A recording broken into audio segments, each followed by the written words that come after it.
Chris, how are you? I'm great. Happy to be here.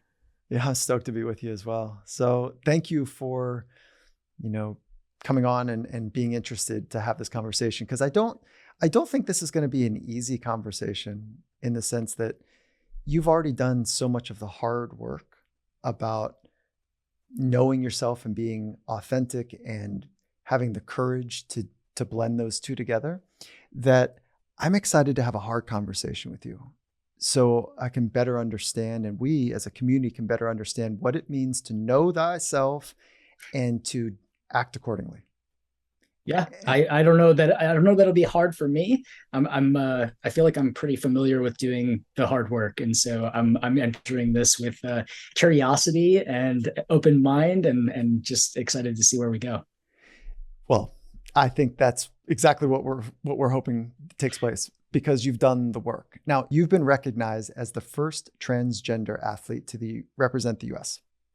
And so you're also the first transgender athlete sponsored by Nike and the first transgender athlete to qualify for the Olympic trials.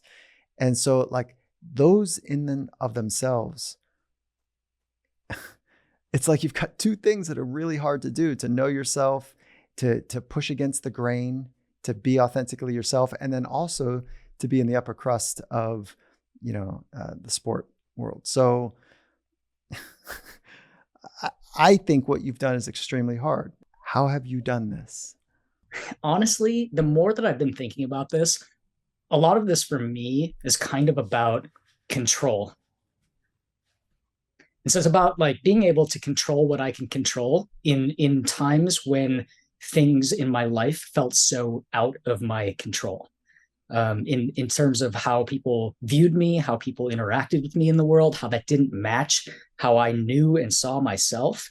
And so a lot of what I think I've been able to accomplish and what has driven me is this sort of need and desire to be in control of what I am able to hold on to. I do see a lot of parallels in the way that people compare my story in terms of like the narrative of, oh, you're so brave, you're so courageous, and there's something about that that doesn't sit super great with me in terms of that comparison. Okay, let's pause there because there's two things I want to pick up on. The control piece is really important, but the first thing that you're talking about is like you're not identifying with courage. And that's interesting to me. Because I think it's really hard to be Mm, authentic in a world where there is there's great pushback against people's authenticity, so that um, what people are, I think, experience in modern society is not so much be yourself. That message is clear, but be yourself in relationship to what I think you should be or could be. mhm. And I that part is really tricky, I think. And you've I don't know. I'm that's the part that I was anchoring to on the courage piece. Can you sharpen that a little bit and say, no, that's not my experience, or I understand that, or like sharpen that up a Yeah, little bit? yeah. So think about how to talk through this, right? So I think that as a kid, I was always a really confident young kid.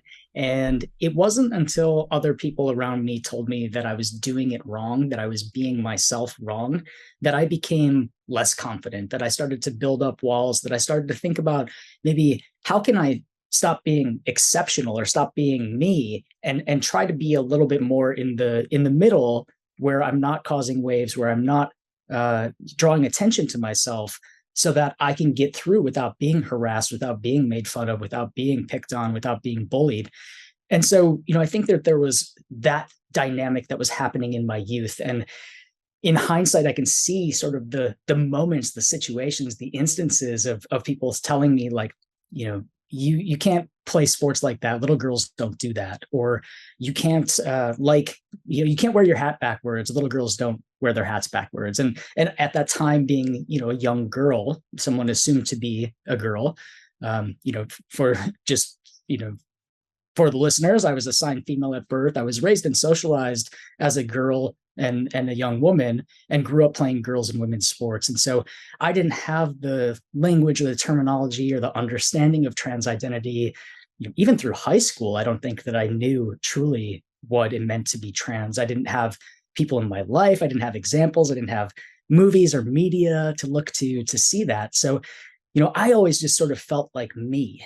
And I just felt like I knew I wasn't like my brother. And I also knew I wasn't like the girls in my class. And I didn't see a place where I really fit. And so sport was really the place where I found my sense of self. It's where I found my confidence. It's where I found my community, because all of the rest of me sort of went away.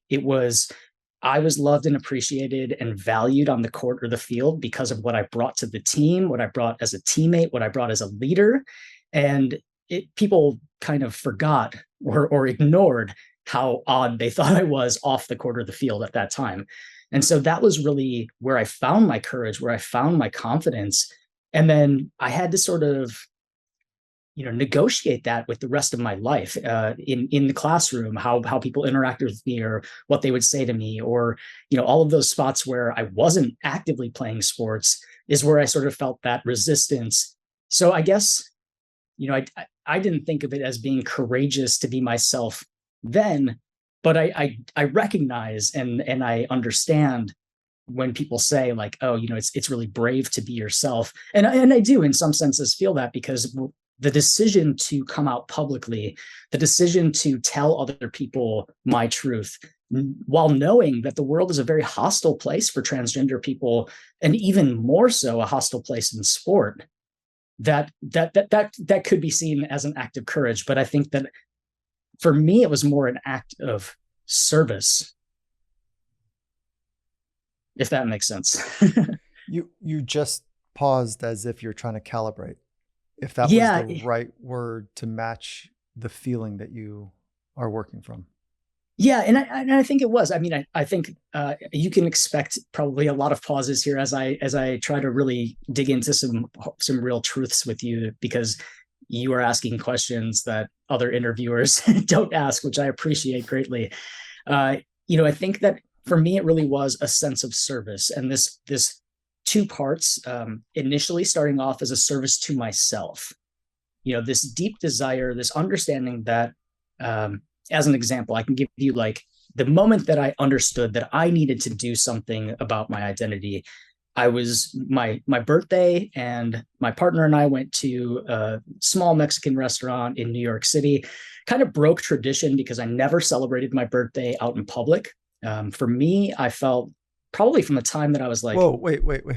I know you're going to tell yeah, this whole story, but hold on. Yeah. You never celebrated your birthday publicly? What does that mean? Yeah, so as a kid, I had like the fun bowling parties. My mom made me amazing cakes. Like I had the kids over. But when I hit high school, I really started to, and I think this is the accumulation of getting these messages that who I was not okay, that I really internalized this sense of I am not worthy of being celebrated. And that's how I would articulate it now. At the time, I think I just kind of was like, I'm not going to tell people when my birthday is. My birthday sort of falls, it falls very soon. And it's actually the time right before school starts. So I kind of got away in school without having to have the big commotion. But even through college, my closest friends didn't know my zodiac sign. They didn't know my birthday month. I was very, very tight-lipped about it. Even into my professional, work life, my boss knew my birthday from my paperwork, my hiring paperwork, but I swore her to secrecy, and she would privately send me a text to say happy birthday. And I would work on my birthday every year because I was working at a college, and it was kind of move-in time. But I, was very, very quiet about it all the way up until transition, where I started to kind of have a different reflection of myself. So that's what I mean. I just didn't tell anybody my birthday, and in my relationship, my partner understood that I didn't want to have a party. I didn't want to have friends over to celebrate. Having a birthday was really hard for me. It made me sort of question my existence of why I was on this planet as the person that I was and how I was showing up in the world. So we used to order in Thai food and have like a private night in. But on this particular birthday, we went to a Mexican restaurant, one of these small places in New York, dimly lit, loud music, already out of my element. Two things I don't really like right there. Chairs so close that I could eat the chips and salsa off the table next to me. And the waiter came over and asked, asked for our order, and after, ordered a burrito, pretty standard. And when they walked away, I just burst into tears. And for me, crying in public is something that was extra shameful. So being a young athlete, being told that as a competitive person, as an athlete, you never show weakness. You don't let other people see when there's a problem, when you're concerned, don't let them see emotion. And then also as a young kid, I was also told by my parents, by my teachers, that I was too sensitive, that I was too emotional. And so I had gosh, there's just so much for us to unpack in this, right? I had a lot of feelings about crying in public, and I was crying for a particular reason, right? So what I figured out, I just was sitting there, and my partner had never seen me in public have such a spill of emotions. How old were and you? said, I was turning 29, and said, Okay. do you need to leave? And I was like, yes. So I remember this sort of swirling movie-like moment where I make my way out to the front of the restaurant, spill out onto the sidewalk of New York City, and just crumble into a pile, inconsolable. And, the thing about New York City, people are walking by, cars are going by, no one even sees that I'm there. So, there's extra layers of invisibility that's happening for me. And we waited for the food. We took a bus or a car back. I don't even remember. I was just so worked up. And when I finally could say something, I just said, I never thought my life would be like this. I couldn't imagine living to another birthday as the person that I was in that moment, that how I was showing up in the world.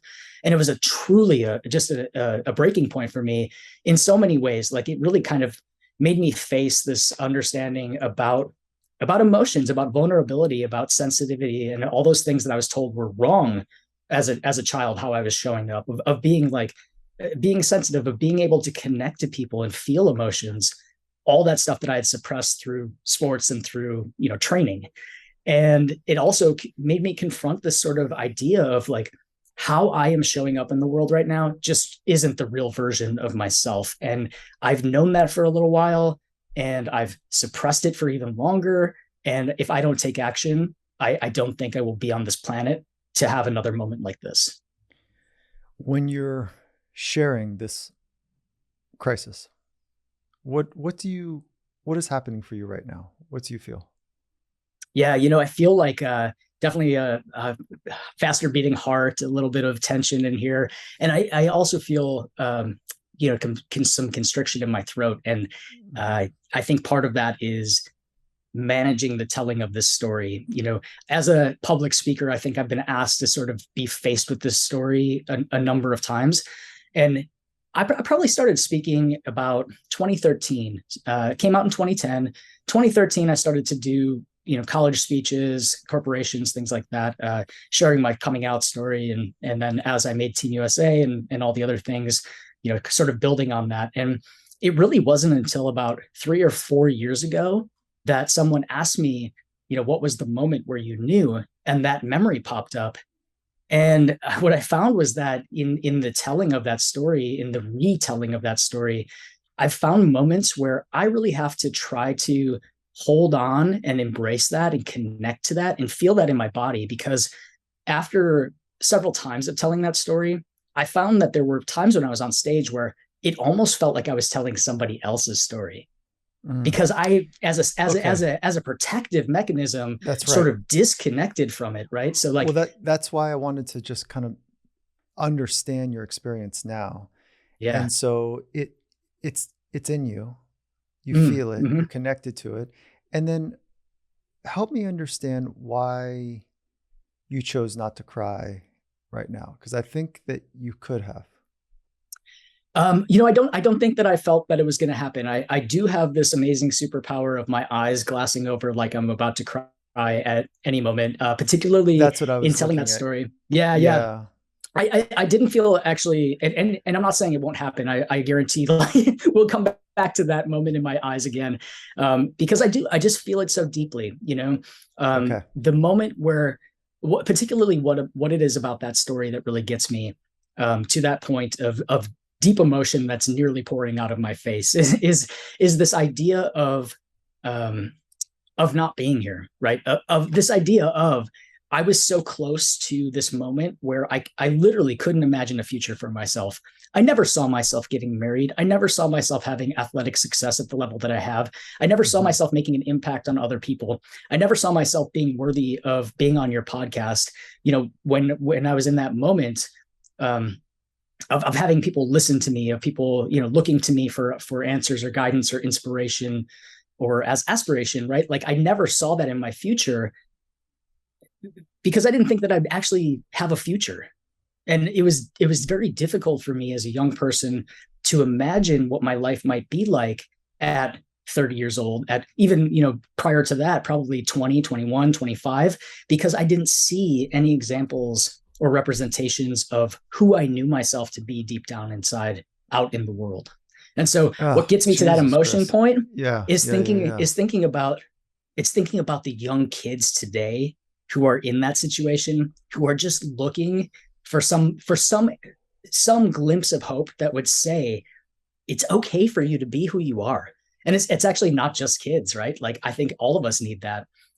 Representation is so important, and there are so many people out there who question whether or not it's okay to be themselves in this world, and they're bombarded with messages that it's not okay, particularly transgender and non-binary kids right now. And so I think that's what really gets me to that point of just feeling the gravity of it all, of the just how heavy it is to carry that with me in every moment. Okay, I want to take a quick little break right here to talk about issue. Whether you work for yourself or you're part of a team, we all know how important first impressions are when it comes to representing yourself. So if you're looking to make a bigger impact with your content, your online representation, I highly recommend that you check out what Issue has to offer. Issue is an all-in-one platform to create and distribute beautiful digital content, from marketing materials and magazines to catalogs, portfolios, so much more. One of the things our team here at Finding Mastery has been loving about Issue is how easy they've made it to distribute engaging content across all of our platforms. No more endless resizing, re-downloading, and reformatting. Issue solved that for us. So once the original piece of content is created and uploaded to Issue, it's automatically optimized for engagement and ready to share everywhere.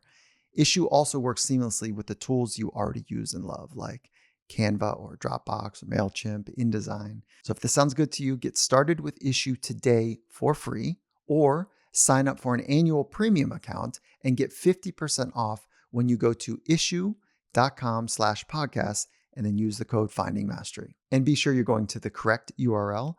You spell Issue this way. It's issuu.com/podcast, and then use the promo code Finding Mastery at checkout for your free starter account or 50% off an annual premium account. Again, it's issuu.com/podcast, and then use the code Finding Mastery. And Finding Mastery is also brought to you by Shopify. Shopify is the all-in-one commerce platform to start, run, and grow your business. We use them here at Finding Mastery. So what they do is they're designed so that businesses can reach their customers anywhere, in person, online, across social networks. And they've got this ever-growing suite of channel integrations and apps that make it really easy to use.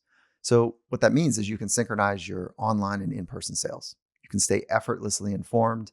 You gain insights on helping you grow with detailed reporting, conversion rates, profit margins, and beyond. Shopify has created a really thorough and thoughtful platform. And our team at Finding Mastery, we're loving what they're doing, the way that they integrate with our business. And it was a no-brainer for us in the next phase of our business to fold that in. And, so I hope maybe you'll consider the same. Millions of companies around the globe trust Shopify to power their business. So whether you're an aspiring entrepreneur or an established business owner, I want to encourage you to go check out Shopify. It could be a game changer for you. So to get started, go to shopify.com/findingmastery. And when you plug that in, you get a free 14-day trial and then get full access to Shopify's entire suite of features. So you test them out, right? So that's Shopify, shopify.com/findingmastery. Again, go check them out. I think you're going to like what they're doing. And with that, let's jump right back into our conversation. You just shared one of the most painful moments you've had. And that being said, is it's that you still carry that pain, but you're using it to make a difference in others' lives. There's a generativity in that, so that it's not the pain is running you, but you're using that suffering to be able to be in touch with the need for being true. And I understand better now, one of your core philosophies, that I'm trying to be the person I needed when I was younger. Yeah. And I understand that now better, because it sounds like when you were younger, your inner world was a mess. Like it sounds like you were struggling with deep despair, a hopelessness, moderate to severe depression. I'm making this up a little bit, but just kind of putting a framework on it. I don't know if you were suicidal, but it certainly sounded like you didn't want to be here anymore, and you didn't want to be you, the way that you were showing up. Yeah, I mean, I would say more than anything, I just wanted to be me, and I just wanted to be seen The way as you me. were the qualifier there was the way you were presenting. Mm-hmm. You know, so you were presenting to the world at that time as female. No, I mean, people assume that, but from the very, very earliest memories that I have are of young kids saying, "Are you a guy or a girl? Are you a boy or a girl?" And literally, you know, it's super interesting to me to think about being a high school student athlete with a long ponytail and the same uniform as all my, you know, other teammates, and to have people question my gender identity long before I had the words to sort of interrogate that myself. That was always what came up. It was always, you know, like, that's a guy. And in a lot of ways, you know, that was like the ultimate compliment to me, because I thought, I loved it. And I have distinct memories of my mom just losing her shit in a store because I had a hat on and somebody said, "Your son, blah, blah, blah." And she turned around and like, "That's a little girl." And, you know, I just like knowing that I was like, yes. And then, you know, but I didn't know how to tell that to my mom. I didn't know how to say that to other people. So, you know, I think that there was this real struggle that I had of really actually knowing exactly who I was, and also knowing that was not okay by other people's standards. And to share that with them would have been a great danger to me as Chris, a young person. But that's the thing I think we needed this context for you and I to syncopate. That's the courage I'm talking about, is being authentic takes real courage, in my mind, at least, because one, it takes courage to know who you are, because you've got to face some stuff. You've got to be honest with yourself. You've got to look and look again and look deeper and look again and calibrate. Like, am I being honest? Is this, you know, that process takes remarkable courage. And then to live accordingly to it is like the next evolution of that courage. But the first process to really look within, that's not easy. The second process to act accordingly, that's not easy. And so that's what, like, for me, that's what I wanted to just understand better for you, as an emblem for that, for people, not just like kids or adults, but like across. And then I do think it's probably important to get a sense of like your take on assigned gender, you know, like, and I think that this is a conversation that many people might not fully understand, is that gender is not necessarily biological. There is an assigning of gender at birth. So the doc, you know, kind of holds you by your ankles. I'm being like silly, right? And like looks and sees, you know, okay, gonads. All right, male, box checked, right? Like, can you walk through for educational purposes as well? Like two things. One is the gender assigning conversation, and then two, the second part, which is like the process of coming out, you know, and the process of transitioning. And there's a medical conversation and there's a social conversation. So there's a long-winded way for you to help educate us on the assigning conversation and then the transitioning. Yeah, sure. So, gender assigned at birth, exactly how the cartoon version that you just gave us of a doctor. That's a designation that's done by a doctor, and usually it's done by external inspection of genitals. And for most people in the world, that matches up. And so, people are assigned female at birth. They are raised and socialized, and that to me is a really important part. That socialization, reinforcing the expectations that people put on others based on their gender, and identify as a woman and live and navigate their life in that way, and it all lines up for them. And then for somebody who's trans, who is transgender, or even for somebody who's non-binary, it's really helpful to think of gender as not just the two check boxes that a doctor would typically say, outside of intersex, which also people could be assigned intersex at birth, which is having both sets of genitalia. Yeah, or some variation that's considered outside of what a doctor's would, quote unquote, norm. And for many intersex people, they are unaware that they're intersex until maybe later in life, in terms of coming to puberty, and then things not lining up for them. So I think that's a little bit outside of the trans conversation, but definitely related, because a lot of times people conflate intersex with transgender, and particularly in the sports conversation, they're very closely related in terms of being the policing of people's bodies in sport. So, I think that's the first piece, is that we are assigned something at birth, and then we have these expectations. And, a lot of that it's just so social in terms of like thinking, okay, my mom had two sons and a daughter, and I think that the expectations that she had for me were different than those of my brother. And that was, like, at no fault of hers. That is completely typical of a lot of people's experiences. And so maybe she did picture me in a white wedding dress, like marrying some dude. Like, I don't know.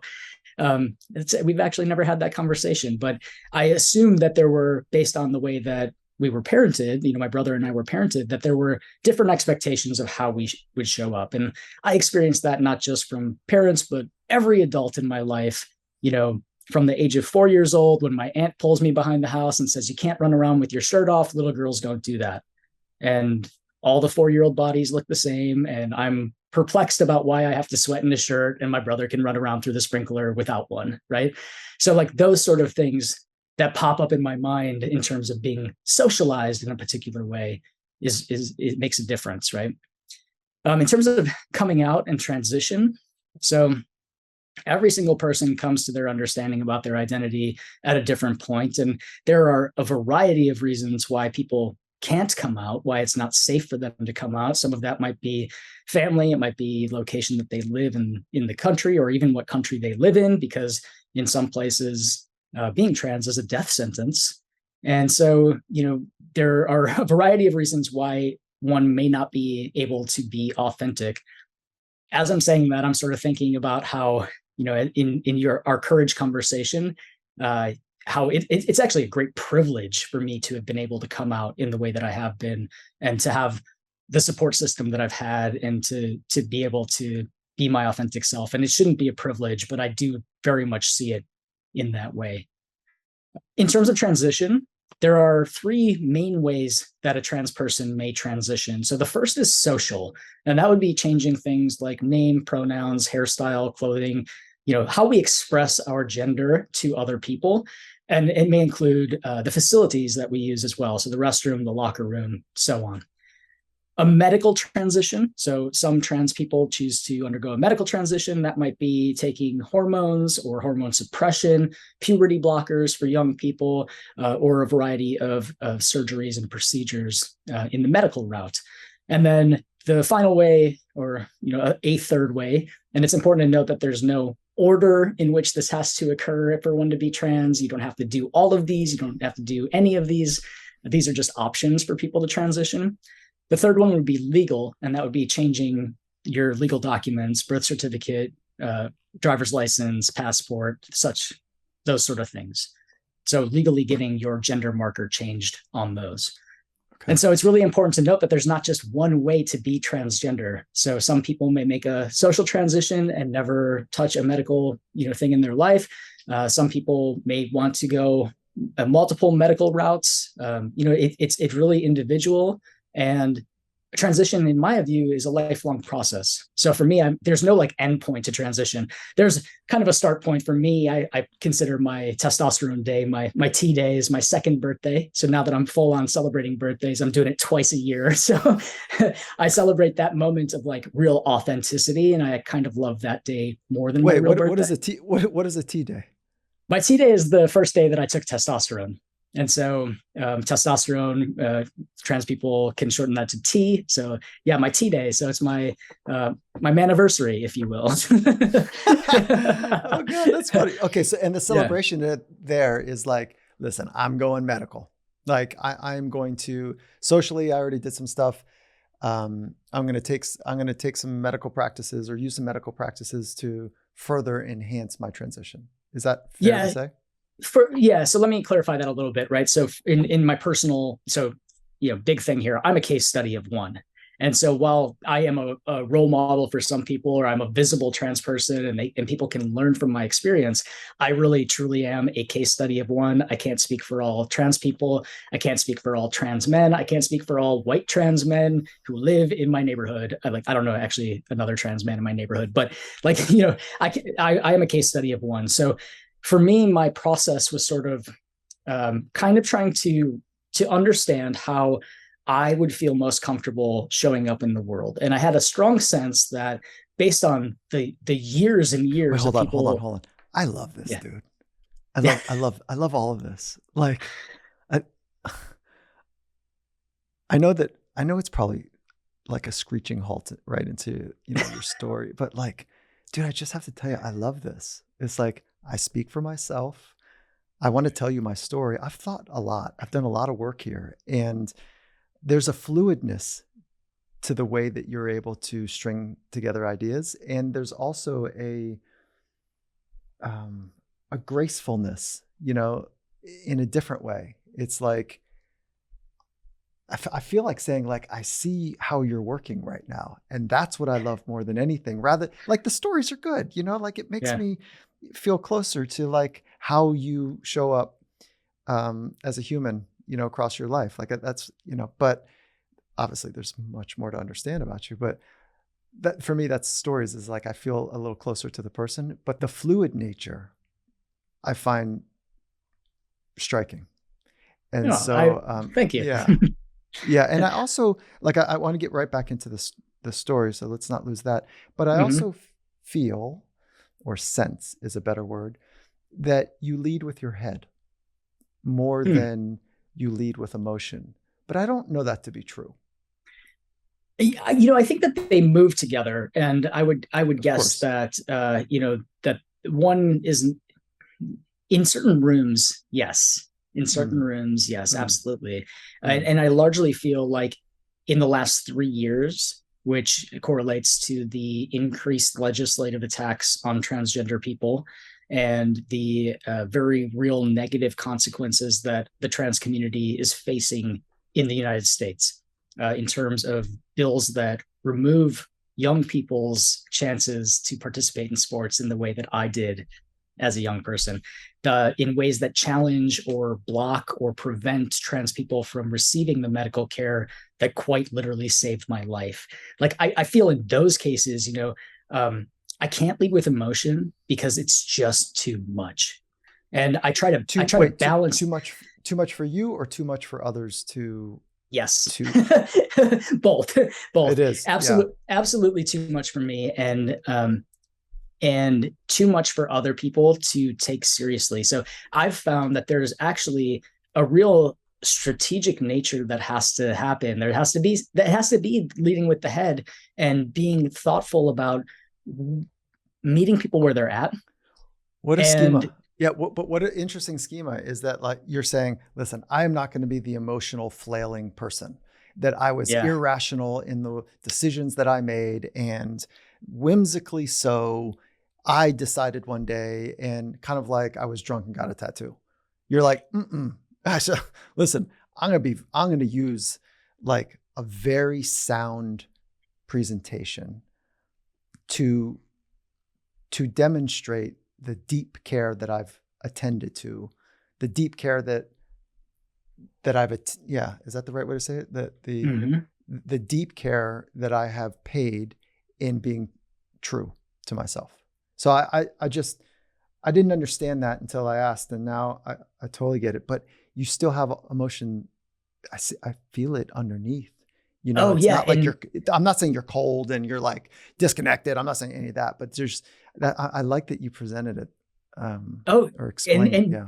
You nailed it though. I mean, there was a time in the early part of my transition where I was as stoic as could be, and I would not show any emotion. And I was not even, not show emotion. I was actually kind of hard, like I wanted to make sure that people knew I was a man. And this is a very interesting thing about my experience. And man, I love being trans. I just have to say that. Like, I love being trans because what an amazing, unique experience to navigate the world, being perceived as a woman, have all of those experiences growing up in the way that I was, spoken to and learn different things, and then have the opportunity to make myself, right? And to go like, I didn't get those expectations that my brother had when he was 8 and 9 and 11 and 15, right? Like, there was nobody in my world putting that sort of toxic masculinity on me. There was nobody in my circle who was telling me that I needed to perform masculinity in a certain way. And so there was this time period where I was trying on a lot of different versions that I had seen in my life and trying to see what fit, right? Like, literally, 2 years where I would not wear pink or purple because I did not want to be seen as, like feminine, or, I wanted to make sure that it was like people were getting my pronouns right, that they were seeing me. And it was through that sort of like imbalance, because it truly was an imbalance. That was not me, that was performing, that I really figured out like, whoa, okay. I'm good with me. I can wear nail polish if I want to. I can wear a pink shirt. I can show up how I want. I can listen to whatever music I want, because that literally was something I was thinking about. Like, I couldn't listen to certain music because I was worried about what people would say.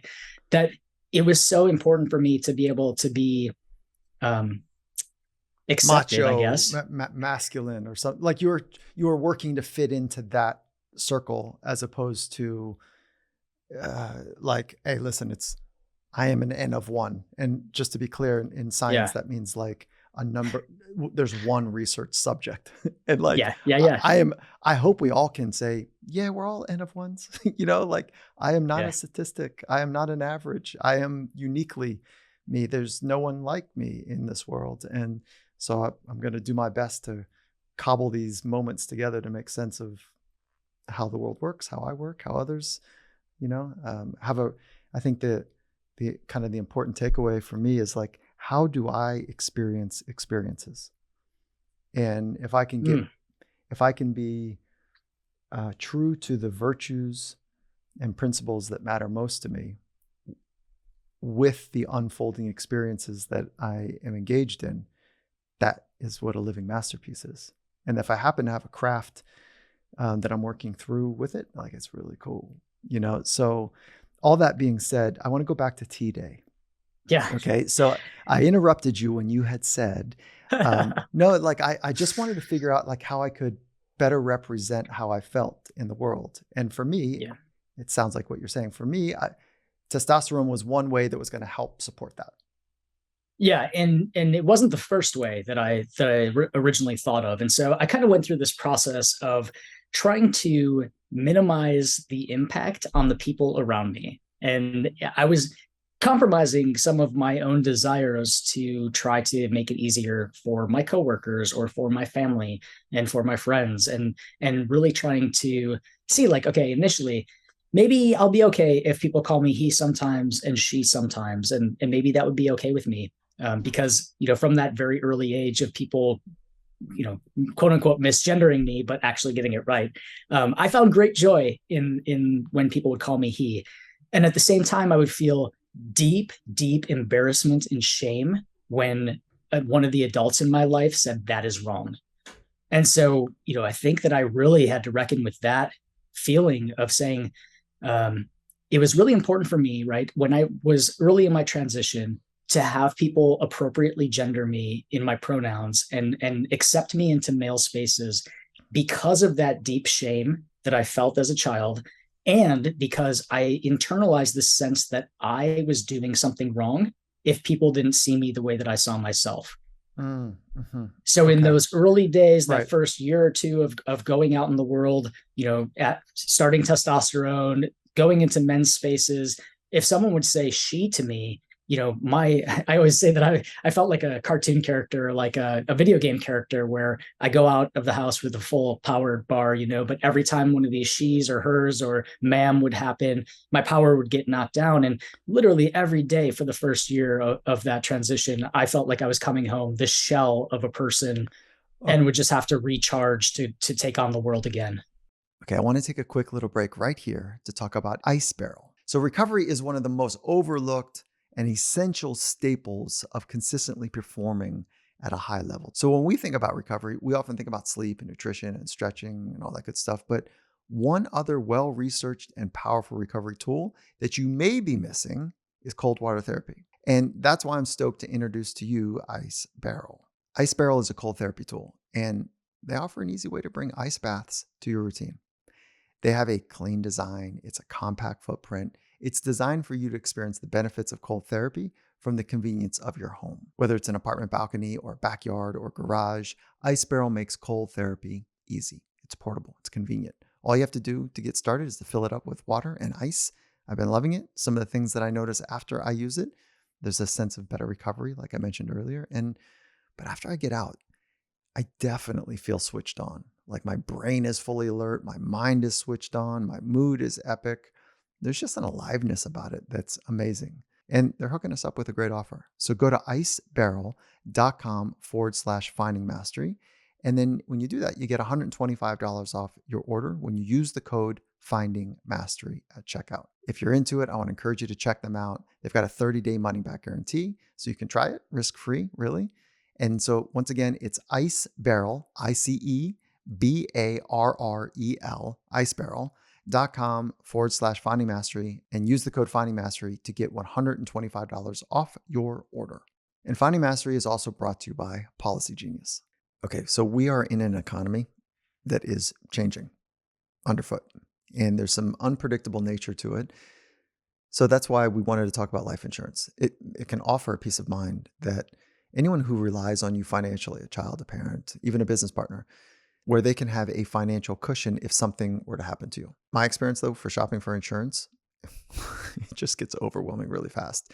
Trying to make comparisons across a bunch of different vendors, it just gets silly. And that's where Policy Genius comes in. They are an insurance comparison website. Makes it easy for you to compare quotes from top companies like AIG or Prudential all in one place for you to find your lowest prices, your best fit. You could save up to 50% or more on life insurance by comparing quotes with Policy Genius. So punch over to policygenius.com to get a personalized quote in just minutes to find the right policy for your needs. The way it works is they're licensed agents at Policy Genius. They work for you, not for the insurance companies. So they're on hand throughout the entire process to help you understand your options so that you can make decisions with confidence. So if this sounds like something that you're looking for, to get started, head to policygenius.com to get your free life insurance quotes and see how much you could save. That's policygenius.com. And with that, let's jump right back into our conversation. I'd love to just hear how you respond to this thought, is that nothing in the external world can change you.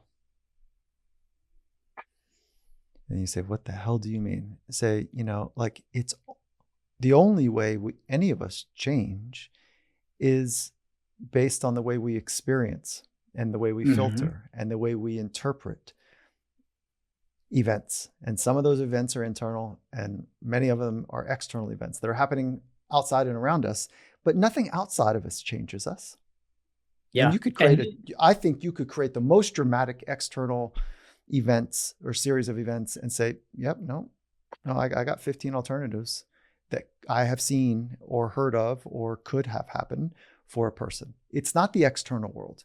And it's not until, I'm going on here a little bit, but it's not until we fully embrace that idea that it is always available within me on how I am going to interpret, experience, whatever event is taking place, that it is always inside of me. Everything I need is already inside me. And I'm not saying that in a blasphemy way. I'm saying that it is not acceptable to me any longer to be whipped around by the external demands and circumstances of my world when I know I have the capacity within me, but I'm not masterful yet, to be able to eloquently adjust to those external demands.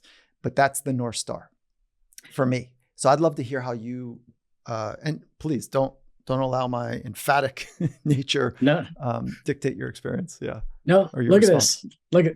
Look at this. No, honestly. So yes, I agree with you wholeheartedly. But at that time, I did not have the capacity. I did not have the understanding. I did not have the sense of self.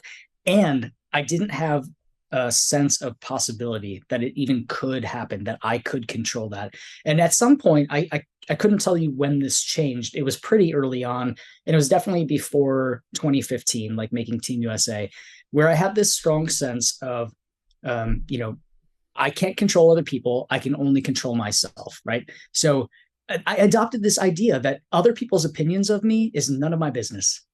And that changed everything for me, because I took ownership and control of what I could control. And I think I had been seeking that my entire life. I just didn't know that it was possible. I didn't know that I could show up in the way that I wanted to show up and not care about how people perceive me.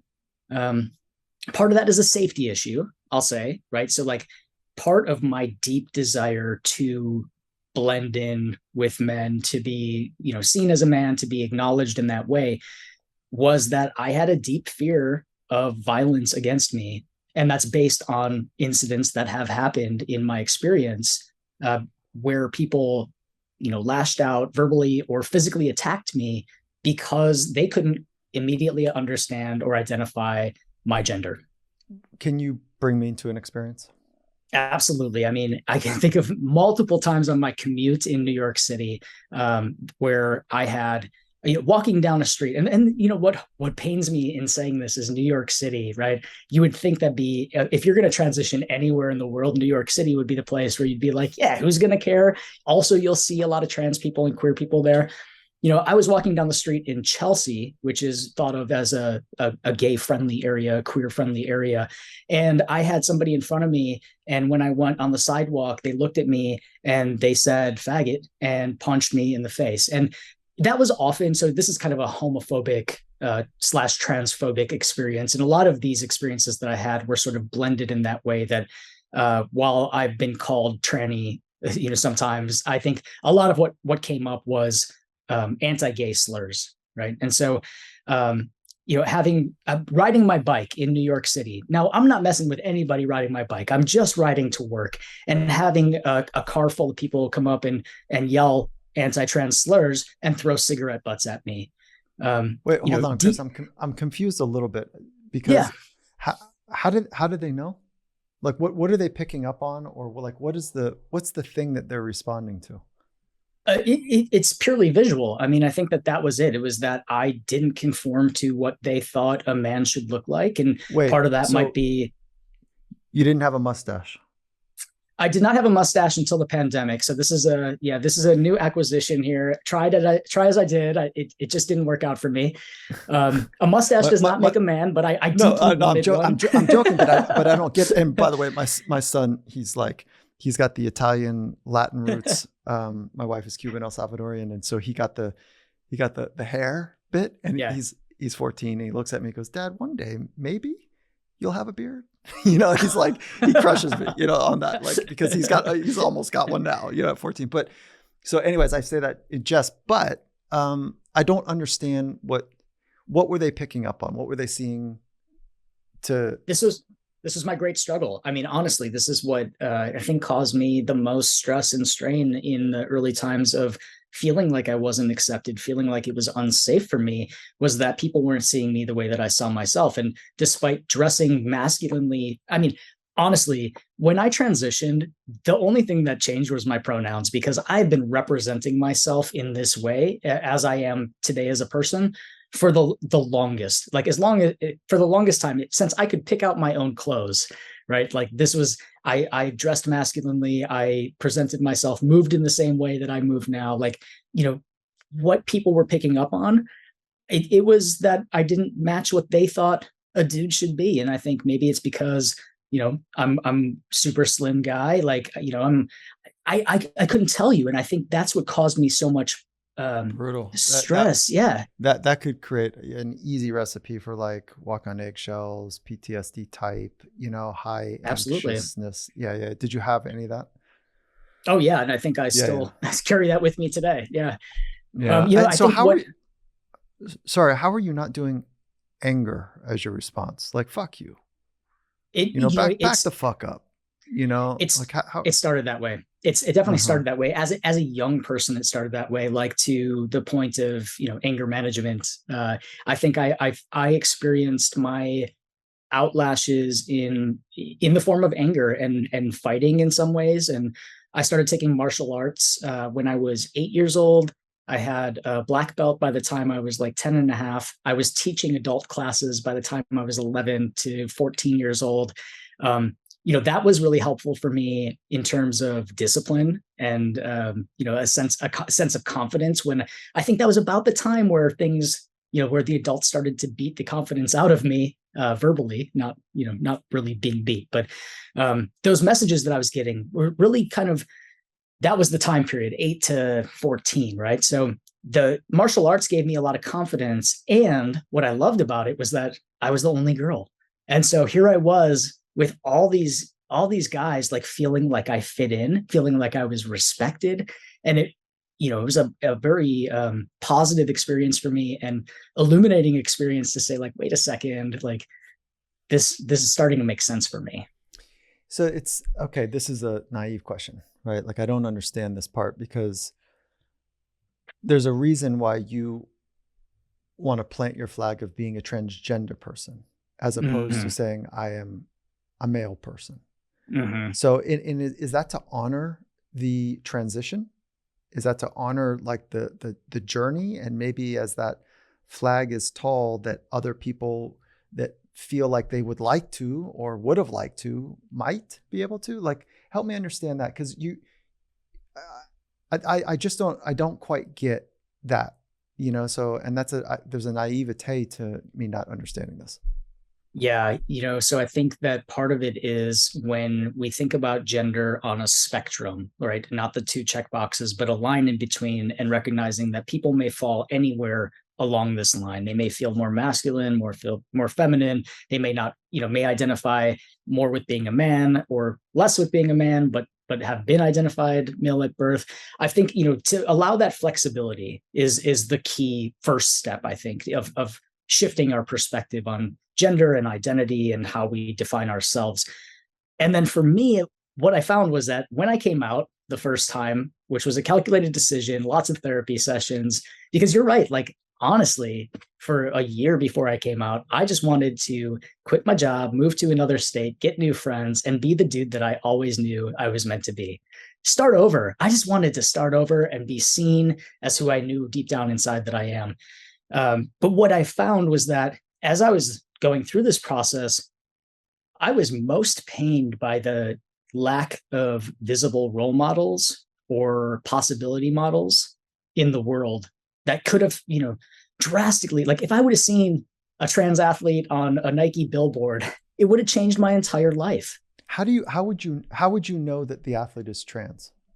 The internet, right? Like digging into it, Oh, I see. honestly, Yeah, I think because like, yeah. because part of it is that, the visibility, like not visibly trans, like there are moments. Sorry, I think that this is important. Like there, okay, so from a presentation standpoint, I can identify with being male, and Mhm. at the same time, I could wear nail polish and dresses. Sure. Yeah. I could like to wear wigs, but Yep. I was born with testicles and identify with being a male person. And on the same side, like I like to wear, a full fluid range of clothes. That's not, Sure. I want to be very clear to people. That's not what transgender is, Right. Yes. So like, That's what I'm saying. Like if you were to see somebody, you don't necessarily know if they're transgender. Like that's the You know, part I was getting at. Like, what did they pick up on? And maybe you're saying, listen, I was like an adolescent, like I was right in this weird kind of phase where like, yeah, dude, if you saw me, you'd be like, what's going on here? Like, so that's what well, I'm trying to sort out from like just a purely visual standpoint.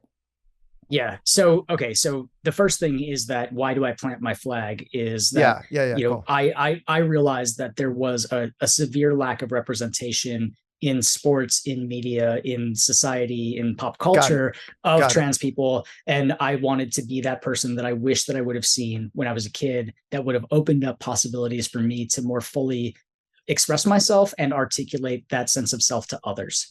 Got it. Now, why, so what were they picking up on? You might actually be onto it right there, because when I started testosterone, I went from being like a 29-year-old androgynous person assumed to be a woman to being like a 14-year-old dude. And so like there is this like thing that happens where, as I started to experience some of the physical changes, which, like a range of stuff. I didn't get taller. I didn't get more, like I'm still a pretty tiny dude, but like there was something about the masculinization of my face and like, just like kind of a subtle change. And part of it was also the happiness and the life that people could start to see in my eyes, as opposed to how I was showing up before. But I think that there was this setback of like age, right? So I did go into this like, early puberty, early second puberty, looking like a maybe like a early high school guy. Okay. All right. Cool. So That I might have been totally it. get Yeah. that. Okay. Yeah. So the flagpole is really as a representation for just to honor the journey, the adventure, the process of becoming you, and then also as a way to say, hey, if there's something you're interested in, like, look at me, like you can do it too, something like that. So okay. So all that being said, is I would like to better understand sport, because this is a world that in some respects is a microcosm, in other respects it's unique to itself. And so when you said, all right, I'm pretty damn good at this thing. I was assigned to be female. I transitioned to be male. I experienced myself as a transgender person, and I love sport and I'm pretty damn good at it. So I took a healthy dose of testosterone, and I went from I don't know what that is. I don't know how much that is, but I am now going to go compete. And so you would be competing, and this is high level. We're talking about the U.S. national team. We're talking about like, that in any sport, that is a high bar to cross. There's like a handful of questions I want to ask, because it was the place that gave you solace, that was a sanctuary for you when you were younger, where everything could fade away and you could just be. And now you're right in the middle of a political swirl. Like, wait, hold on. Wait, you can't compete here. What? This isn't fair, quote unquote. So I think it's a harder conversation to have about being assigned male and then transitioning to female, and then the fairness question comes up even more there. But can we just talk about your experience first, and then we'll do kind of the flip-flop experience, if you don't mind? Yeah, so let's start like right before I transitioned. So I was experiencing some success in triathlon in the women's category, but I was really new to it. And so, I won my first try, decided like, okay, maybe I can do this, but I was too embarrassed to tell people because it was in the women's category. And that sort of got me thinking, like, it really was through sport that I understood, that what led to that birthday moment, that burrito moment. It really was that being at the starting line of these races and having to wear a pink swim cap and start with all the women just didn't feel right. And there was the increased dissonance every time that I was in sport. And so while sport was a really safe space for me as a young person, and it was a meditative and therapeutic space for me through transition, it was also a space where I was on eggshells and I was really tense, because there was this understanding that all of this is new to everybody. my coaches, my competitors, my teammates, like I'm the first trans person that they've met. And for I would say almost all of them, and definitely the first person in sport. And so, it again, like there was this, it was both of those things. It was really a safe space, a space I loved, the space I felt most like myself, as well as a space that felt really hostile and scary. And so that started to change as I felt more comfortable in my own skin. And so, I didn't start off like I wasn't on the women's national team prior to transition. I was a very early in this athletic journey. What transition gave me was the confidence to let all of the other things go and really focus on my training and my racing. So, prior to transition, I was showing up at every race, nervous about if someone would call me out on my gender, if someone would say I'm in the wrong space, having to tell people that I was in the women's category. I was even nervous about getting my race photos. Triathlon uniforms are pretty form fitting. And I was like, oh, somebody's going to see my chest. And then, what is that going to mean when I see these photos later on? So many of these things about transition and about things that were so outside of my control were swirling in my head every moment. And so when I finally came to that point of saying like, other people's opinions of me are none of my business. And also I'm confident in and able to own the power of my identity and stand here and say, no, this is who I am. And I deserve to be at the starting line like all you other guys, right? When I was able to do that, I just saw my performance excel. Like all of that effort and energy that I was wasting on putting into other people's thoughts and opinions of me, that I could just double down on my workouts, that I could really just focus on what I needed to do to be better. And I think that was, became my safe space again, which helped me to accomplish, what I did athletically.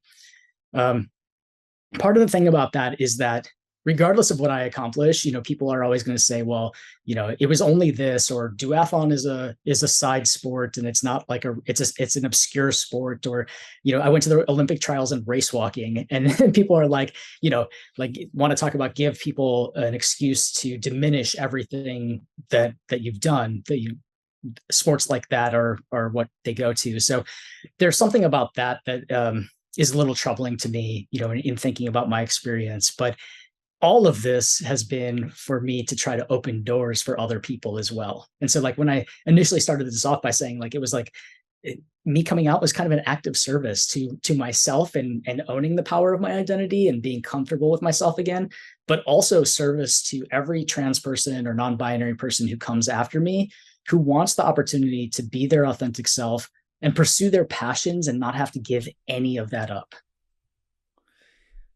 This conversation is loaded because people come into this conversation with tripwires that they're unaware of, and maybe tripwires that they're very clear about, and they call those something else like boundaries or philosophical positions. But this conversation is loaded for a lot of reasons. I imagine that people are finding prickly points in this conversation that they're wrestling with, which is like, I don't know, like, listen, I don't care what you guys say, is that I don't want my boy wrestling with girls. I don't want my girl to do this or play basketball with a boy. Like there's things that are happening for people right now as we talk, thinking about their own personal lives. And so how do you respond to, this idea that the AB team, which is a philosophical position that people have taken, which is, okay, listen, let's put all humans together and we're going to have an A team and a B team. And if you're bigger, faster, stronger, if you are more skilled and can do this, whatever set of skills on demand and consistently, you're on the A team. And if you don't make that, you're on the B team. If you don't make that, you're on a C team. So it's the AB type of thing as a philosophy for, let's just call it sport. What's your position on that as a model for humans and sport? Yeah. I mean, sport is such a special place, right? And I think, it's such a special, unique environment where it is a microcosm of society. And I believe sport is a vehicle for social change. And that's really the perspective that I take. And so any listener who is grappling with some of the things that I've said today that doesn't quite understand where I'm coming from, I get it. I feel you. And I just challenge you to just sit with it and unpack some of the things that you learned when you were younger that might lead you to your position today. I think this is an amazing exercise for everybody to do, to think about what was your earliest messages that you received about trans people when you were younger? When did you first learn about trans people? And who told you those messages? Were they positive? Were they negative? Were they neutral? And what I've learned in my experience is that this is largely age dependent, right? My grandparents' experience is very different than my parents' experience, very different than my experience. And I have a younger brother who is 17 years younger than me. And his experience is totally different. Like, he's never known a world without trans people in the media. And that's an incredible thing. My early experiences when I was younger were Jerry Springer and Maury Povich. And they were violent interactions with trans women. They were, a gotcha moment where someone was being deceptive or deceitful, and they're not really who they say they are. And it erupts in some sort of fight. And I saw that when I was younger, and I was like, that's not me. That's not me. So that, I must not be trans. That was my early experience of the community. So when we sit and think about those experiences, how every day after school in high school, I would watch Ace Ventura: Pet Detective with my brother because it was on whatever streaming channel that was looping. And the whole premise of the movie is that Finkel is Einhorn and Einhorn is Finkel, that the main character is a trans woman. And there are these scenes where, Ace Ventura is naked in the shower, burning his clothes and plunging his face and vomiting. And, the whole movie is transphobic. And I was taking in those messages, not thinking about what that was doing to me, in terms of limiting my ability to express myself.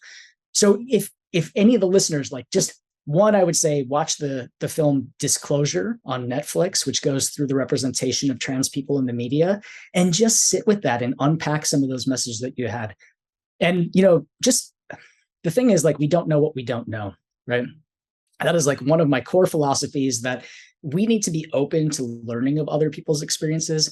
And you're right. So many people come to this with this idea of fairness being at odds with inclusion, that it's impossible to include trans people and still have competition to be fair.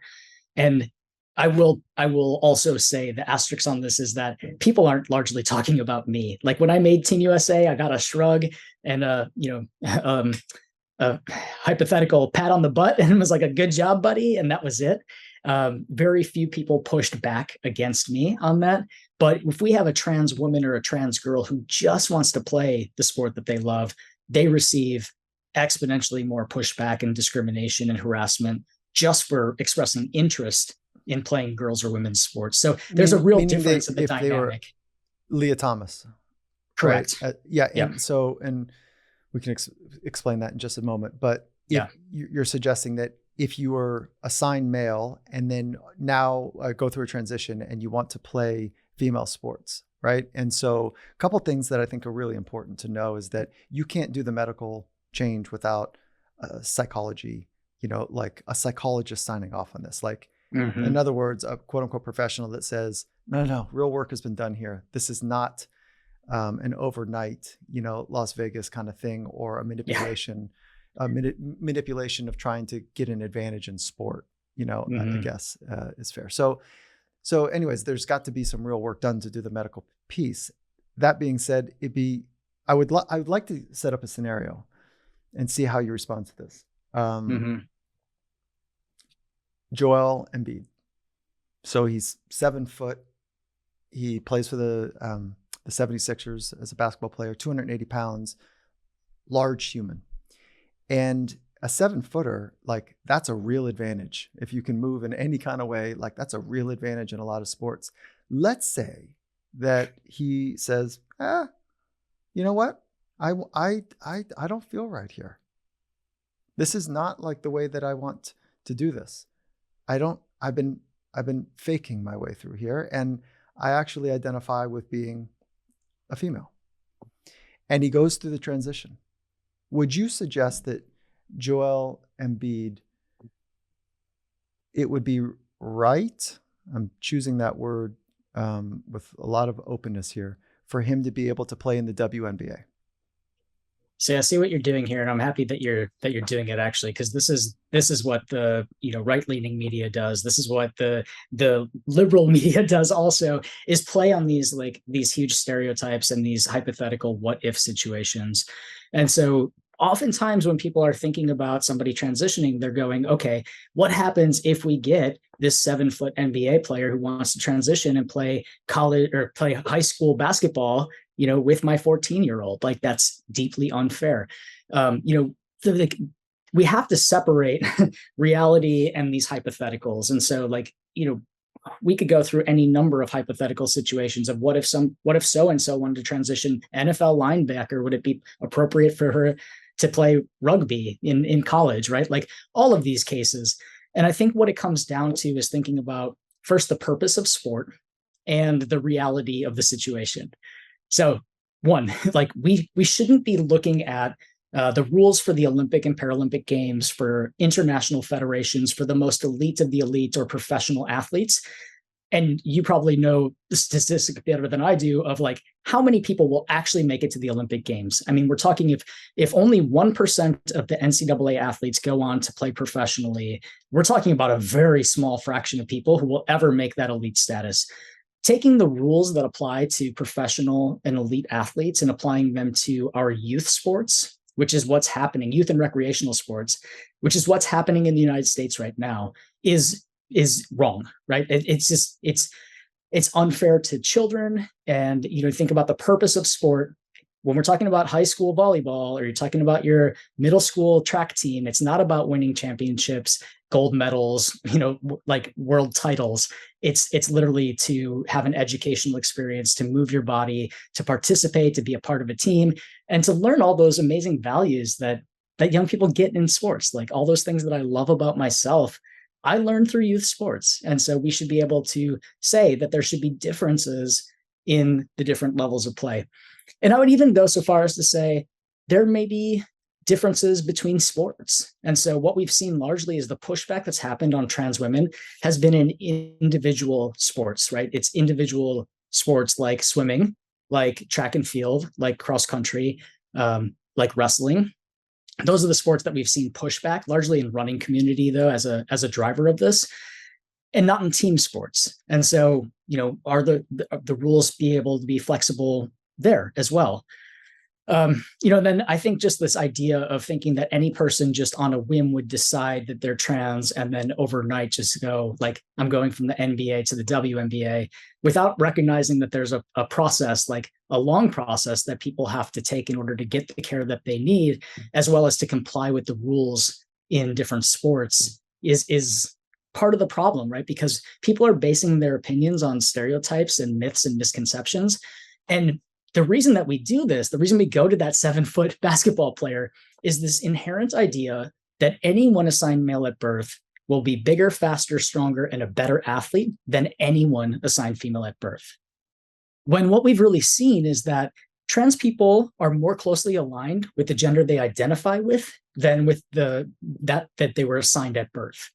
And so part of that is social, right? But part of that is also like experience wise, like in just how they feel and how they integrate into a class or a team, is that they are more closely aligned with their gender that they identify with. And so this idea that anyone would use trans identity as a way to have a competitive advantage it's just false.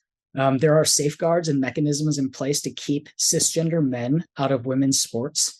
And I think also, to go back to your ABC, all humans compete together piece, I think that I now, as a trans man, am a stronger advocate for women's sports than I ever was when I was assumed to be a woman, largely because I didn't want to be seen as a woman and like be advocating for women's sports. But, I think that there's a great value in supporting, uplifting, and championing women's sports and a need for women's sports.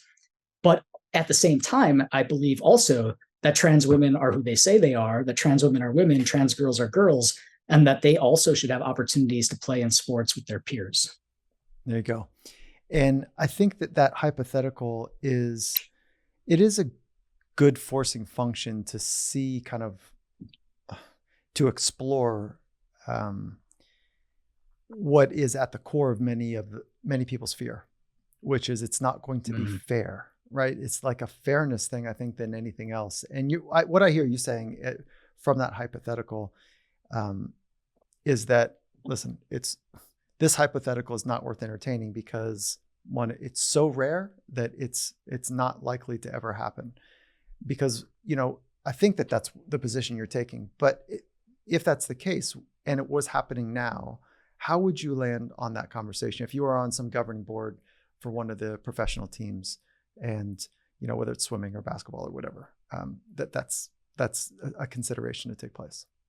Yeah, sure. I mean, I think if it was truly happening, I'd have to look at the situation and would probably adjust my views and consider a lot of different factors. But the fact is that I've consulted on multiple national governing policies, international federations, professional sports teams, collegiate, high school, and so on.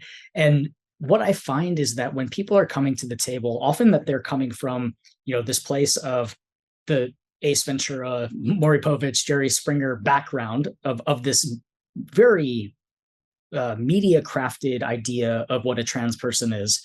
And now that's even more complex as we've had higher profile stories, as we had Laurel Hubbard in the Tokyo Olympics, as we've had Leah Thomas in NCAA swimming. To have an athlete who's had moderate success tends to throw everybody off to say that every trans person is going to dominate in sport. When the truth of the matter, there are very few people who could mention the names of trans people. Trans people win and lose just like anybody else. And for the most part, there's a lot of mid-pack trans athletes out there who are just experiencing sport for fun. And so I think we have to keep all of those things in mind as well as we're having this conversation, and think about how we're coming to it. And also to include trans people's voices as we're making policies. And that's one of the things that I've seen that has not really happened is national governing bodies have made decisions by consulting with well-known anti-trans groups and activists as their experts, and then use that as a way to put forth a policy that's intended to keep trans people out of sport. It's not about inclusion. It's about limiting access for a very small minority of athletes. Okay, so what is that population percentage? What population, let's go broader population. What is the percentage of people in the broader population that are transgender? Yeah, full. I mean, you'll get varying numbers, but around 1%. Okay, and then in sport? Yeah, much harder to recognize, right? But I can say in sport, what I do have statistics on is, say, like youth sports, right? So we know that 68% of all young people play youth sports. And of that, 24% of LGBTQ kids play sport. And then so that we already have a huge disparity between your straight and cisgender kids and queer kids. At less than half of queer kids are participating in sports. And then if you drill into that, only 14% of trans boys and 12% of trans girls play sports. So let's go less than 1% of your youth, right? And then 12% of those trans girls who want to play. And then to assume that they would be good at a sport is also something different, right? So like the thing that I always come back to is that there's not one single factor that makes an athlete great. And I think you could interview every high-performing, medalist and world champion, outstanding Hall of Fame athlete, and ask them, what was the one thing that made you a great athlete? And I would say that they would have a hard time answering that, to say that it was just one specific thing. And yet for trans people, like we know there's access to good nutrition and recovery and coaching, skills camps, development, right? Like investment, people believing in you. There are so many factors that go into being a good athlete. But for trans people, they tend to say, people tend to say that it's just about testosterone levels. And that's where I think people really go wrong, is just boiling us down to hormone levels and not seeing the humanity of us as people. And on the testosterone thing, you had mentioned me taking a healthy dose of testosterone. I did want to address that. So I have to, as an athlete, get a therapeutic use exemption and get permission from USADA and the World Anti-Doping Agency in order to take testosterone medically. I have it, regulated, and I will tell you that taking testosterone did not make me, like an extreme athlete much better than where I was before. That when I actually transitioned, I kind of stayed in the same area. Like I was a top 10% women's athlete and became a top 10% men's athlete. That's cool. Yeah. And I wasn't saying, I was not suggesting you're cheating with testosterone. I was saying that the average testosterone for female is different than the average testosterone for male. And I'm not suggesting that you're working the system by any means. Yeah. Okay. Yeah. Okay. So if you could speak into the hearts and minds of people that are right on the edge of a transition, that they've been afraid to commit to the steps that they know they need to take to feel better, to be more themselves. And what would you say, like, where do they start? Because there's so many headwinds for this type of radical change, socially, familial, economic, fill in the blanks. There's a lot of considerations. So somebody who really wants to make a radical change in their life, where do you suggest they start? It's so individual for every person. I think I would just encourage them to decide what's right for them, because I spent so much time in my life being worried about what other people would think about me or say about me. And that's time I don't get back.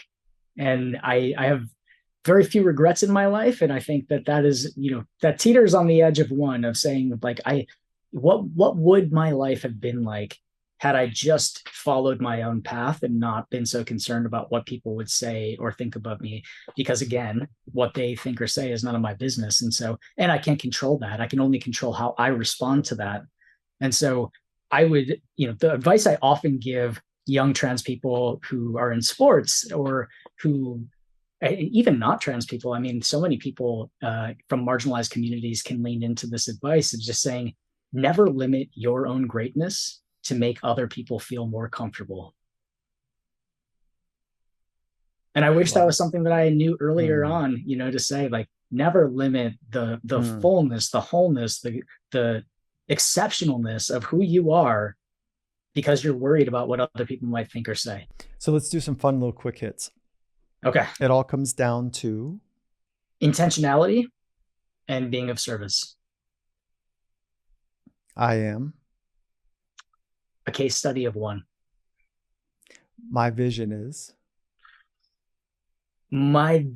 is a world where every person can be their authentic self and pursue their passions and not have to compromise any part of their identity. Suffering is unavoidable, but manageable. Success is self-defined. Society is deeply troubled. A hostile place. Chris, I love this conversation.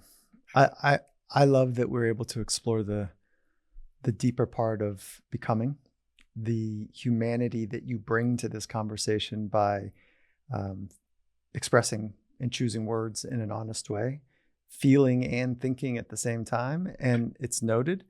And so I also really love that our community, I think, is more informed.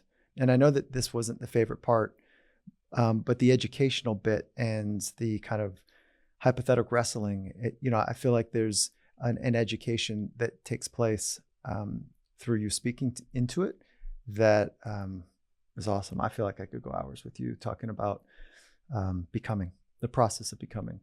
So maybe we even have a second episode strictly to the humanity portion of becoming. And I would love that as well. So listen, Chris, I just want to say thank you. I want to honor your time and say, I would love for you to be in the inner circle, to, be an emblem for what we're capable of, and at the same time, the honesty of what it takes to do that. So, Chris, thank you. Thank you so much. And you are masterful in guiding these conversations. I think that people will get a lot out of it. And I would love if people could follow me on any social channel, the Chris Mosier. I'm constantly posting educational stuff there for free. So if people want to expand their learning or just see my own experiences in and out of sport, please follow me there, the Chris Mosier. And my website, transathlete.com. Singular, all one word, transathlete.com is a great place for people who are interested in teasing out a little bit more about the policy and the idea of trans people in sport. That's a great place to start. And Chris Mosier is Mosier. Chris, like you normally would spell it, Mosier. All right. So listen, let's stay connected on it. Thank you for your time, the gracefulness in how you weave together complicated, electrically charged, ideas. And I love it, dude. Appreciate you. Thanks so much. This is great.